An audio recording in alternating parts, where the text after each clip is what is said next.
Tuhan, kasih setia-Mu tidak meninggalkan kami. Oh, kami pada saat ini boleh berdiri di hadapan Tuhan. Kami yakin, oleh sebab itu Tuhan, kami kembalikan puji dan hormat kepada Engkau. Dan saat ini Tuhan, kita menyanyi, memuji dan membesarkan nama Tuhan. Sebentar belajar firman-Mu. Berbicaralah kepada kami Tuhan, karena hati kami sudah siap sedia. Urapi hamba-Mu dan urapi setiap saudara-saudari kami yang mendengarkan firman-Mu. Demi nama Tuhan Yesus kami berdoa. Amin. Silakan duduk. Testing. Ya, jelas ya? Shalom, saudara sekalian. Shalom. Halo orang. Shalom. Kita bersyukur hari ini kita boleh berkumpul bersama. Di luar hujan dari tadi malam, tapi di sini saya merasakan kehangatan. Ya, kita menyanyi, memuji Tuhan. Ada suara yang keluar dari hati kita memuji Tuhan. Sungguh satu hal yang indah di dalam. Hari ini kita akan belajar satu tema, yaitu living a godly life. Ya, putus-putus ya. Udah? Living a godly life. Kita akan membaca dari Mazmur nomor 119 ayat 1 sampai 8. Dalam bahasa Indonesia, a godly life itu biasa diterjemahkan sebagai kehidupan seorang saleh. Ya, apa itu kehidupan seorang saleh? Kita akan mendasari renungan kita dari Mazmur 119 ayat 1 sampai 8. Saya sudah menyiapkan ayat-ayatnya di depannya. Kita coba membaca bersama-sama. Saya baca ayat 1, saudara-saudara menyambut dengan ayat kedua sampai ke 8. Ayat ke-8 kita membaca bersama-sama. 1 saya baca ya. Berbahagialah orang yang hidupnya tidak bercela, yang hidupnya menurut Taurat Tuhan.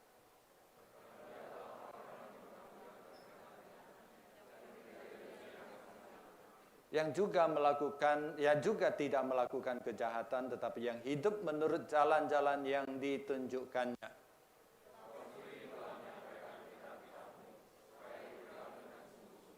Sekiranya hidupku tentu berpegang pada ketetapan-Mu.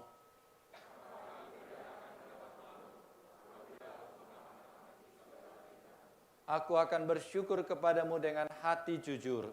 Apabila aku belajar hukum-hukum-Mu yang adil, aku akan berpegang kepada ketetapan-ketetapan-Mu.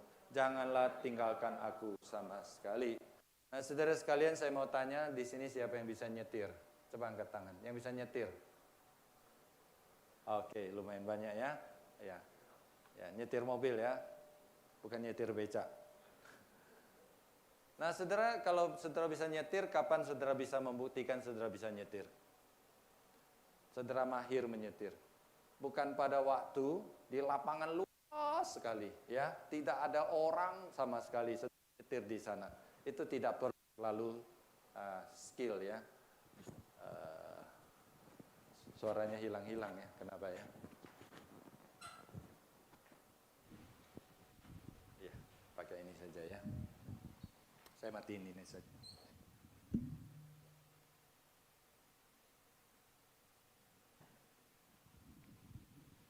Tes, ya. Oke. Jadi saudara, kalau saudara mau nyetir, membuktikan bisa nyetir, itu bukan pada waktu di lapangan, tidak ada orang, lalu saudara nyetir sendiri.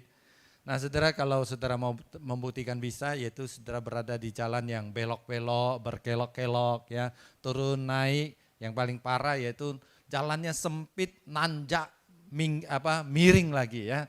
Nah kalau saudara pernah ke Malang, ada satu Town Square namanya Matos, Malang Town Square. Ya dulu kami tinggal di sana.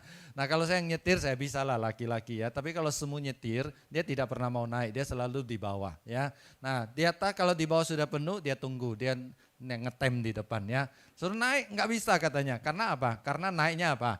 Naiknya tajam, sudah tajam, sempit, nikung lagi saudara sekalian. Dan saya lihat tiap kali lewat saya lihat banyak sekali bekas goresan di sana. Nah saudara sekalian, hal yang sama juga terjadi dalam kehidupan rohani kita. Kapan saudara mau menguji dan membuktikan saudara adalah orang saleh, Orang yang sungguh-sungguh berjalan sesuai dengan kehendak Tuhan. Yang hidup memuliakan nama Tuhan. Orang Kristen sejati.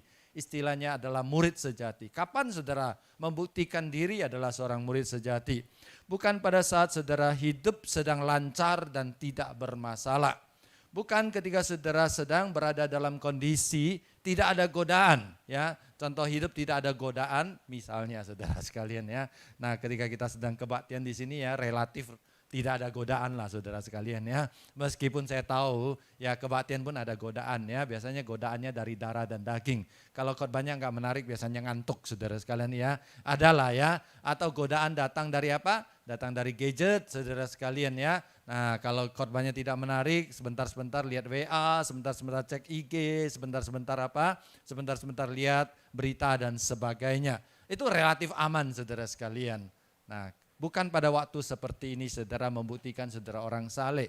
Soalnya biasanya orang kalau masuk gereja itu sudah pasang mod saleh saudara sekalian ya. Keluar dari gereja dia ganti modnya, mod duniawi. Nah itu manusiawi banget saudara sekalian ya. Atau bukan saudara ketika sedang dikelilingi atau berada di depan pendeta. Depan pendeta biasanya aman saudara sekalian. Nah saya sebagai pendeta kadang-kadang ya, pergi kemana, naik travel atau naik pesawat ya ketemu orang ya. Orang itu kadang-kadang takut sama pendeta. Seolah-olah pendeta itu sesuatu makhluk yang dari alien, dari angkasa luar ya. Nah saya pernah cerita, saya duduk ya di travel, ya ngobrol, saya suka bola, ya ngobrol bola juga MU, Barca ya, Madrid ya. Dari yang internasional sampai ke Persib, Persija, ya saya juga tahu ya. Kemudian apalagi Persikabo ya. Nah tahu ceritanya saudara sekalian ya. Oh cerita politik. Nah kemudian saya ditanya lagi ya. Lihat-lihat saya, engkau usaha apa, bisnis apa? Ya bisnis apa. Nah banyak orang kira saya bisnismen, saya bilang ya, muka sih muka bisnismen ya, tapi kantong-kantong pendeta. Nah saudara sekalian ya, nah kemudian dia tanya, engkau bisnis apa? Nah kemudian saya jawab, saya tidak bisnis apa-apa. Lalu engkau kerja apa? Pendeta, saya bilang. Oh pendeta itu kata yang sakti ya. Nah saudara sekalian, biasanya pendeta itu langsung ya brom seperti apa? Halilintar membuat satu tembok yang besar di antara kami berdua. Wah pendeta ya, hati-hati manusia setengah dewa. Ngomong salah sedikit nanti dikutuk dia ya, langsung saudara sekalian ya. Betul tidak? Kalau di depan pendeta semuanya baik-baik ya, kecuali beberapa anak remaja berani panggil saya ko ya. Nah yang lain semuanya panggil apa? Pak gitu ya, musuh gitu ya. Saudara sekalian, ya saya juga manusia, nggak usah takut saya saudara sekalian ya. Tapi saudara sekalian kenyataannya kalau di depan pendeta, di gereja, di tempat yang ya, suci seperti ini, relatif kita aman, tidak ada godaan dosa. Dan gampang kita menjadi orang saleh. Ya betul tidak? Gampang ya. Tapi kesalehan kita, kesungguhan kita itu terbukti ketika kita berada di tempat yang tidak aman secara rohani. Ya ketika kita digoda untuk berbuat dosa. Dan seringkali kita bukan hanya digoda, tapi kita punya kemampuan berbuat dosa dan kita punya kesempatan berbuat dosa. Pada saat itulah hati kita itu benar-benar diuji oleh Tuhan. Apakah kita sungguh mencintai Tuhan atau tidak? Apakah hati kita itu sungguh takut dan hormat atau tidak? Hati kita itu gampang kita katakan kita memuji Tuhan. Apalagi tadi kita nyanyi lagu ya. Tuhan itu baik ya. Ya, your grace is running after me. Ya, aku dikejar oleh kasih karunia Tuhan. Bukan aku yang kejar kasih karunia Tuhan, tapi kasih karunia Tuhan. Ada suasana seperti itu kita merasa dekat kepada Tuhan dan kita tidak berpikir berbuat dosa. Tapi ketika godaan itu datang kepada kita, ketika kita punya kesempatan berbuat dosa, dan ketika dikelilingi oleh orang yang tidak benar, apakah hati kita itu tetap sama? Apakah hati kita itu tetap mencintai Tuhan? Saudara, itulah bukti seorang saleh. Doa kita adalah saudara sekalian di tengah-tengah zaman yang bengkok seperti ini. Di mana orang itu membanggakan dosa dan malu kepada kebenaran. Ada sekelompok anak remaja, anak pemuda seperti saudara sekalian. Yang berani berdiri tegak, membela kebenaran. Dan berkata seluruh dunia boleh berdosa. Tapi aku, hatiku tetap cinta kepada Tuhan. Nah saudara sekalian, ketika kita hidup di tengah-tengah dunia yang rusak, bengkok, penuh dosa ini, kita tetap dapat bertahan. Itulah orang saleh. Dan itulah yang diajar oleh teks hari ini. Nah saudara sekalian, kalau saya bertanya kepada saudara, apa profil, apa gambaran seorang saleh? Seperti apa seorang saleh? Mungkin ada orang berkata, seorang saleh kalau berjalan lihatnya ke atas terus. Wah ini saleh. Hati-hati tabrak tiang saudara sekalian. Orang saleh kalau ngomong haleluya. Ya kamu kerja apa? Haleluya ya. Kenapa telat? Haleluya amin ya. Nah, semuanya amin ya. Bukan saudara sekalian ya. Siapakah orang saleh? Profil seorang saleh menurut Mazmur kita, teks kita saudara sekalian ada 3. Yang pertama adalah orang yang hidupnya tidak bercela. Yang kedua adalah orang yang tidak melakukan kejahatan. Yang ketiga adalah orang yang tidak akan mendapat malu. Nah saudara sekalian, saya akan mengajak saudara memperhatikan satu persatu bagian ini. Yang pertama saudara sekalian, Alkitab mengatakan bahwa orang saleh adalah orang yang hidupnya tidak bercela. Konteks dari kalimat ini adalah orang ini sedang berada di tengah-tengah kejahatan dan dosa, tapi dia tidak tercemar. Nah itulah orang yang hidupnya tidak bercela. Jadi saudara sekalian, Alkitab, Mazmur secara tidak langsung mengatakan untuk membuktikan orang saleh, kamu saleh atau tidak bukan lempar dia di dalam gereja. Bukan lempar dia di tengah-tengah orang benar. Bukan lempar dia di tengah-tengah orang yang cinta Tuhan. Lempar orang itu di tengah-tengah orang berdosa. Kepada orang yang paling jahat dan sejahat-jahatnya. Dan lihat apakah dia masih bisa bertahan. Kalau dia masih bisa bertahan dan tetap katanya cinta Tuhan dan hidup tidak tercemar, maka itu adalah orang saleh yang sesungguhnya. Nah orang bilang orang saleh itu seperti ikan. Nah saudara sekalian, apa itu? Ini ikannya, apa istimewanya ikan? Ya, katanya ikan berenang di air. Air laut rasanya apa? Air laut rasanya apa? Nah, saudara sebagian besar belum pernah ke laut kali ya. Rasanya asin ya. Tapi daging ikan asin tidak? Tidak asin, kecuali ikan asin. Ya, nah saudara sekalian, dia hidup di tengah-tengah air yang asin, tapi dia tidak asin. Kenapa tidak asin? Karena ada kehidupan di dalam ikan itu. Seperti itulah orang Kristen, saudara sekalian. Orang yang saleh adalah orang yang bukan takut kepada orang berdosa. Yang tidak berani masuk ke dunia orang berdosa. Lalu membangun sebuah menara gading, ya, menyembunyikan diri, terpisah dari dunia. Nah saudara sekalian, abad-abad permulaan Kristen, kita membaca ada sekelompok orang Kristen yang takut tercemar kepada orang-orang dunia, maka membangun biara-biara. Lalu mereka sembunyi di sana, punya masyarakat sendiri. Sesama orang mereka hidup bersama dan tidak mau tercemar. Saudara, itu bukan panggilan orang Kristen. Kesalehan seperti itu adalah kesalehan yang terkondisi. Tapi Tuhan ingin supaya kita masuk ke tengah-tengah dunia dan kita tidak tercemar. Nah saudara, harus kita akui, kita suka atau tidak suka, kita sudah hidup di dalam dunia orang berdosa. Sejak manusia jatuh ke dalam dosa sampai sekarang terus menerus. Dunia itu akan semakin berdosa. Dan dosa dunia itu akan semakin hari semakin parah. Bahkan ketika kita masuk ke zaman akhir seperti ini, ya dunia sudah hampir kiamat, maka Alkitab mengatakan manusia hatinya akan semakin mencintai kejahatan. Ya, satu kalimat kalau saudara baca 2 Timotius, di sana dikatakan akan menjalankan kehidupan saleh, tapi menyangkal kekuatan ibadah itu sendiri. Artinya apa saudara sekalian? Di akhir zaman saudara sekalian, orang akan seolah-olah kelihatan saleh, bangkit agama, rajin beribadah. Betul tidak?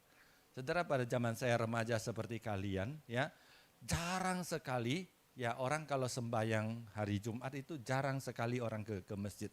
Coba lihat sekarang, ya agama Islam bangkit, agama Buddha bangkit, agama Oriental bangkit, agama Hindu bangkit, katanya agama Kristen juga bangkit.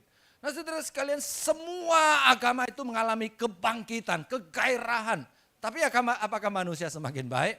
Seharusnya semakin baik, semakin bangkit agama, moral manusia semakin baik, dan hidup manusia semakin berkurang dosanya. Tapi semua agama bangkit dan manusia menjadi semakin jahat. Ya, orang yang berbuat dosa, yang ketangkap korupsi, dari agama apa saja ada. Orang yang berzina, dari agama apa saja ada. Jadi saudara sekalian, orang saleh adalah orang yang di tengah-tengah dunia yang bengkok dan jahat ini, kita dapat bertahan. Saudara, dari bangun pagi sampai kepada tidur, kita harus akui kita dibombardir dengan berbagai macam dosa. Dan kita yang hidup pada zaman ini, saudara sekalian, kita mendapatkannya kalau ada orang mengatakan blessing in disguise ya. Blessing in disguise itu adalah kecelakaan tapi dapat berkat ya. Nah, saya balik disguise in blessing, saudara sekalian. Kita dapat blessing itu tapi itu menjadi kutukan bagi kita. Blessing kita adalah mendapat gadget, tapi gadget juga menjadi kutukan bagi kita. Banyak orang hidupnya terkutuk oleh gadget karena hidupnya disandera oleh gadget dan digoda oleh gadget. Gadget itu sudah masuk dalam bagian yang paling private, paling pribadi di dalam kehidupan kita. Ya, akui hampir semua kita tidur dengan gadget kita, betul tidak?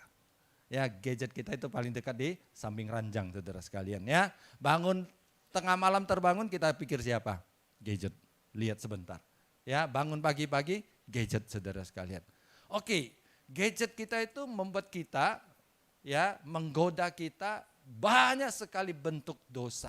Nah, saudara sekalian, firman Tuhan berkata hari ini, kalau kita mau jadi anak Tuhan, maka kita bukan menghindar dari dosa, tapi tetap masuk ke dalam dosa, berdiri di tengah-tengah dosa, kemudian menjadi garam, menjadi terang, memunculkan sinar kemuliaan Tuhan, membuktikan iman kita tidak berubah.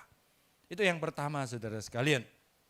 Yang kedua, ayat ketiga berkata kepada kita, ya, itu adalah orang yang kalau yang pertama tidak bercela, yang kedua adalah orang yang kehidupannya tidak melakukan kejahatan. Nah, saudara sekalian, kalau penekanan poin nomor 1 itu adalah bagaimana kita secara pasif berdiri di tengah serangan banyak dosa, maka penekanan ayat ketiga ini adalah bagaimana kita secara aktif melakukan kebaikan. Kita tidak melakukan dosa, tidak melakukan kejahatan. Ya, ayat 3 berkata, ia tidak melakukan kejahatan. Nah, apa arti kejahatan di ayat ketiga ini? Dalam bahasa Alkitab, kata kejahatan ini diterjemahkan menjadi lalim. Lalim itu artinya bengis, tidak berbelas kasihan, tidak adil, dan kejam.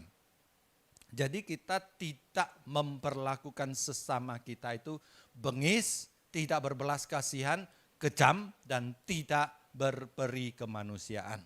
Nah, saudara sekalian, sekali lagi saya katakan, kalau saudara berada di depan orang-orang yang saudara kenal, ya, saudara berada di depan orang-orang yang saudara di gereja, saudara gampang, tidak berlaku bengis, tidak berlaku kejam.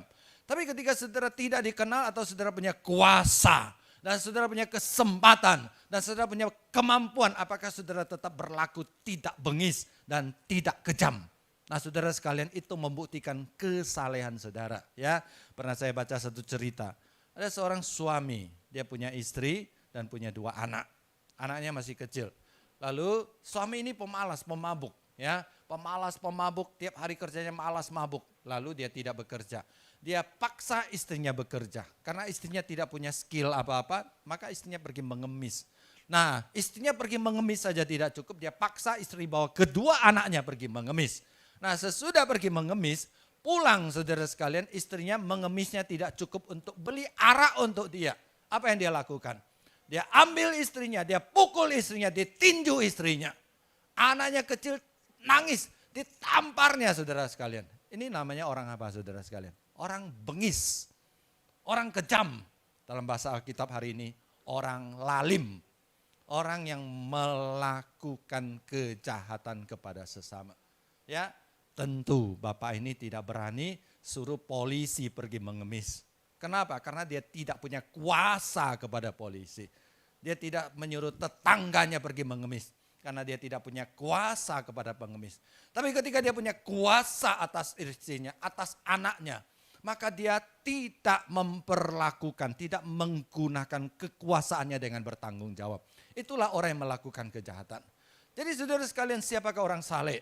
Orang saleh adalah ketika orang dikasih kepercayaan, maka dia menjaga kepercayaan itu sesuai dengan kehendak Tuhan. Kalau dia kasih kekuasaan, maka dia tidak korup oleh kekuasaan. Ya, pepatah bahasa Inggris mengatakan, power always corrupts. Jadi orang yang punya kuasa itu selalu akan apa? Akan melakukan korupsi. Korupsi di sini tidak hanya uang, tapi korupsi itu berarti menyalahgunakan kekuasaan. Jadi saudara sekalian, Tuhan memberikan kesempatan kepada kita untuk memiliki banyak sekali fasilitas, banyak sekali kuasa, dan banyak sekali kekuatan. Dan kalau kita jadi orang saleh, maka kita tidak akan memakai semua itu untuk keuntungan diri kita sendiri. Jadi arti pertama kejahatan adalah orang selalim. Arti kedua kejahatan itu adalah curang. Curang itu artinya apa? Tidak jujur, ya, suka merugikan orang lain. Jadi saudara sekalian, kesalehan kita itu bukan dibuktikan berapa banyak kita baca Alkitab. Bukan dibuktikan dengan berapa rajin kita ikut kebaktian. Bukan dibuktikan dengan berapa pinter kita melayani. Bukan dibuktikan berapa fasih mulut kita itu mengucapkan kata-kata rohani. Tapi kesalehan kita itu dibuktikan dengan dua. Yang pertama tadi, ketika dia berada di tengah-tengah orang berdosa, dia punya kekuatan atau tidak untuk berkata tidak kepada dosa. Yang kedua, ketika dia punya kuasa dan dia punya kesempatan untuk melakukan sesuatu, apakah dia tetap setia, punya integritas, tidak merugikan orang lain dan tidak mencelakakan orang lain. Yang ketiga saudara sekalian, ayat 6 berkata bahwa dia tidak akan mendapat malu. Nah saudara sekalian, kata malu ini punya banyak makna ya. Kalau saya tanya saudara, ya coba pikirkan pengalaman apa yang membuat saudara paling malu? Saudara sekalian, apa? Ya, saya banyak sih ya, tapi saya cerita satu ya. Satu kali saya chat sama istri. Sama istri kan pasti ada bahasa isyarat dan bahasa intim ya. Chat sama istri tapi salah kirimnya ke WA grup majelis, saudara sekalian. Mau ditaruh di mana muka ini, saudara sekalian? Untung tidak vulgar ya. Ya, saya kan panggil istri saya gitu ya. Sampai di mana saya gitu. Masuk ke grup majelis, ada majelis yang jawab. On the way saya. Gitu. Malu saudara sekalian. Apa? Saudara merasa malunya apa? Pernah ya ada satu majelis dipermalukan demikian. Nah majelis itu kalau kebaktian ya suka tidur saudara. Ya kalau namanya orang tidur itu susah ya. Ya di mana dicubit, dikasih permen saudara sekali, dikasih apa, tetap namanya ngantuk itu ngantuk saudara sekalian. Nah temannya itu mau menyelamatkan dia dari ya dosa ketika khotbah tidur ya. Satu kali ya ketika pendeta lagi khotbah, temannya duduk samping dia. Dia lihat tidur lagi, dia senggol. Dia beritahu, khotbah sudah selesai, pendeta suruh kamu doa katanya. Dia langsung berdiri, dia berdoa. Sejak saat itu dia tidak pernah ngantuk lagi saudara, obat manjur saudara sekalian ya. Nah saudara malu ya. Nah tentu di sini Alkitab berkata dia tidak akan mendapat malu, bukan malu seperti itu malu secara sosial. Tapi malu di sini dalam arti secara Alkitab itu adalah melakukan perbuatan yang mencederai harkat martabatnya sebagai seorang Kristen, sebagai seorang anak Tuhan. Saudara sekalian, kita semua punya harkat martabat. Betul tidak? Harkat martabat kita. Ada orang agamanya itu harkat martabatnya tinggi banget. Ada orang nabinya itu harkat martabatnya tinggi banget. Nabinya disenggol sedikit ya, namanya sengcok ya, senggol bacok saudara sekalian ya. Ya. Jadi saudara sekalian, ada orang sukunya, ada orang keluarganya. Tapi Tuhan ingin supaya kita menjaga harkat martabat kita. Sebagai anak Tuhan, sebagai murid Kristus. Dan kita tidak ingin cederai harkat martabat kita dengan perbuatan-perbuatan yang tidak berkenan kepada Tuhan. Sehingga perbuatan kita itu tidak menjadi perbuatan yang hina dan tercela, yang mempermalukan nama Tuhan, yang membuat orang menghina kita. Orang Kristen, katanya orang Kristen. Ya, katanya orang Kristen kok begitu, saudara sekalian. Malu saudara sekalian ya, malu. Kita tidak ingin mempermalukan seperti itu. Saya pernah punya satu pengalaman, suatu saya melayani di Pontianak. Waktu itu ya sekitar 20 tahun lebih ya, umur 30 tahun itu ya sumbunya pendek saudara sekalian, senggol sedikit gampang meledak ya, darahnya masih panas saudara sekalian. Nah orang Pontianak juga keras-keras. Satu kali saya nyetir saudara sekalian, nyetir ya, ada angkot lewat, dia potong jalan saya, dia berhenti di jalan saya. Saya kan kaget. Saya apa? Saya klakson. Siapa yang salah? Ya jelas dia salah ya, menurut saya ya. Ya menurut dia sih saya salah ya. Menurut saya dia salah, betul ya. Saudara setuju saya salah? Hah? Saya pendeta loh. Setuju saya benar maksud saya. Benar ya, saya yang benar ya, dia yang salah ya. Aku ya, saya pendeta, kamu tolonglah dukung saya yang benar ya. Ya. Saya ya. Marah sih ya saya. Benar dia berhenti. Udah berhenti, supirnya keluar. Mau apa nih? Mau apa? Untung ya, masih bersyukur Roh Kudus bekerja. Saya bilang, saya diingatkan, tenang, kamu hamba Tuhan. Kamu hamba Tuhan. Ya, ya seperti ada perlindungan Roh Kudus. Ya. Apa yang terjadi? Kalau saya balas, yang pertama bertengkar. Ya, bertengkar di depan umum. Yang kedua kemungkinan kelahi. Kelahi saya berani, tapi menang atau tidak saya enggak tahu ya. Tapi kalau saya berpikir, kalau saya turun, saya bertengkar sama dia dan kelahi sama dia dan saya menang dan dia masuk rumah sakit ICU 3 hari, saya menang telak saudara sekalian. Di mana harkat martabat saya? Saya akan menjadi terkenal sebagai pendeta penginjil yang berkelahi di tengah jalan. Seumur hidup orang akan mencap saya seperti itu. Dan bukan hanya saya yang dipermalukan, gereja saya dipermalukan. Bukan hanya gereja saya dipermalukan, kekristenan dipermalukan, dan nama Tuhan dipermalukan. Jadi saudara sekalian, seorang yang saleh adalah seorang yang punya harga diri yang tinggi. Punya gengsi. Kita punya gengsi saudara sekalian ya. Nah kadang-kadang kita punya gengsi. Ya, kita tidak mau makan di tepi jalan, apalagi di tengah jalan. Ya, kalau di tengah jalan ditabrak ya. Kadang-kadang saya paling takut, yuk nanti kita jalan, kita makan di tengah jalan. Enggak mau saya, ketabrak becak saudara sekalian. Kita punya gengsi, pakaian harus berkelas. Berteman harus siapa? Saudara itu boleh. Tapi satu gengsi yang tidak boleh tidak dipertahankan sebagai anak Tuhan yang saleh adalah harga diri saya sebagai anak Tuhan. Sebagai murid Tuhan, saya harus mempertahankan integritas diri saya, kesucian hidup saya, supaya nama Tuhan tidak dipermalukan oleh saya. Nah saudara sekalian, itulah kehidupan orang yang saleh. Seorang saleh adalah seorang yang kehidupannya tidak mencemarkan dirinya dengan perbuatan-perbuatan hina dan tidak tercela. Ya, kita punya kemampuan berbuat dosa, kita punya kesempatan berbuat dosa. Tapi kita katakan, itu bukan kelas saya.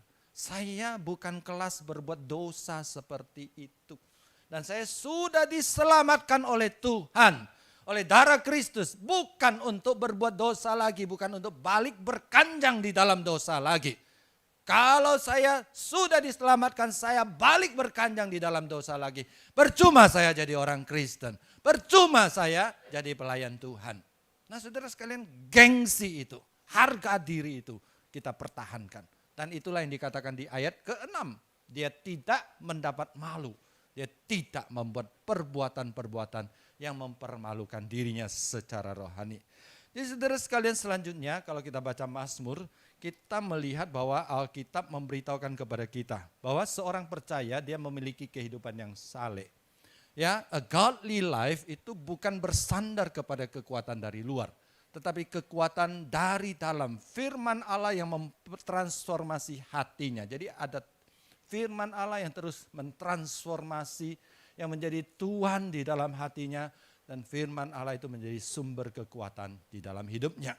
Dan itulah yang kita pelajari. Nah, saudara sekalian, saya akan lanjutkan, saudara sekalian, ya. Firman Tuhan kalau kita baca kembali kepada teks kita, nah menarik saudara sekalian. Nah, saya temukan satu hal yang menarik, yaitu setiap ayat itu ada referensi tentang firman Tuhan dengan istilah yang berbeda-beda. Ya, ayat pertama firman Tuhan itu diperkenalkan sebagai Taurat Tuhan. Ayat kedua firman Tuhan diperkenalkan sebagai apa? Ketemu? Peringatan-peringatannya. Ayat ketiga firman Tuhan diperkenalkan sebagai apa? Jalan-jalannya. Jalan-jalan. Bukan walking-walking, saudara sekalian. Jalan-jalan di sini adalah petunjuk-petunjuk. Ayat keempat, titah-titah. Ayat kelima, ketetapan. Ayat keenam, perintah. Ayat ketujuh, hukum. Ayat kedelapan, ketetapan. Jadi apa yang kita baca dari Mazmur ini? Pemazmur itu sungguh-sungguh mempelajari firman Tuhan sampai dia ngelotok. Benar-benar mengerti firman Tuhan dan memberi firman Tuhan itu dengan nama yang berbeda-beda. Nah, saya kasih contoh lagi saudara sekalian ya. Kalau kita mengenal firman Tuhan, maka kita akan mengerti firman Tuhan dan kita akan dipengaruhi oleh firman Tuhan dan kita hidup berdasarkan firman Tuhan itu.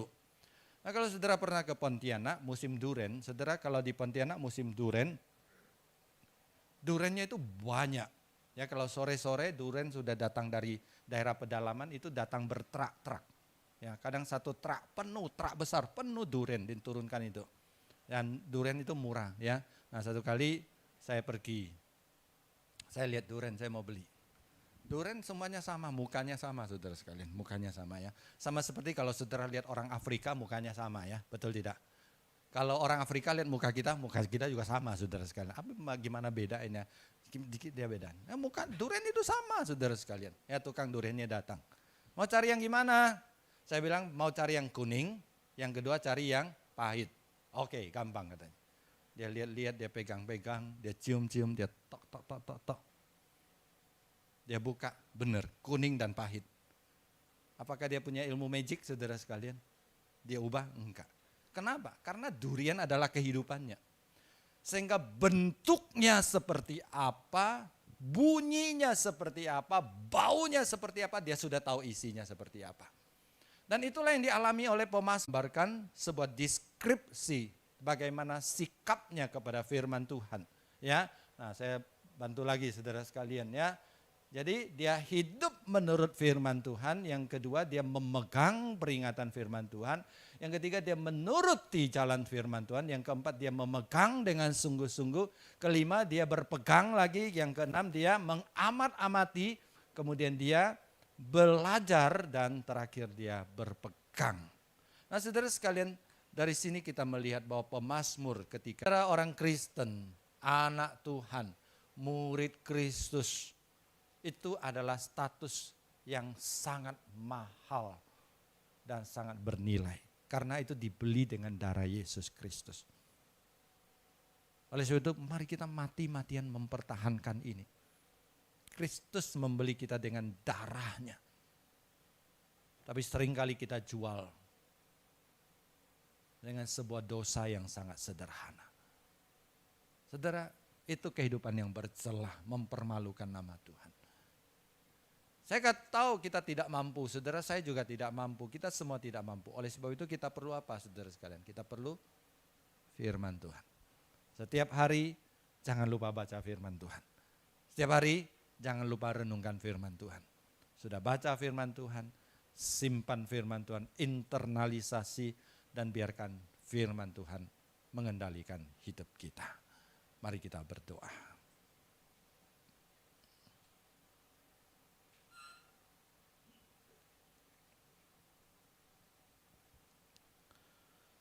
Bapa kami di surga, saat ini kami mengakui meskipun kami sudah lama mungkin jadi orang Kristen, bahkan mungkin kami adalah pelayan-pelayan, tapi hidup kami masih jauh dari kehendak Tuhan.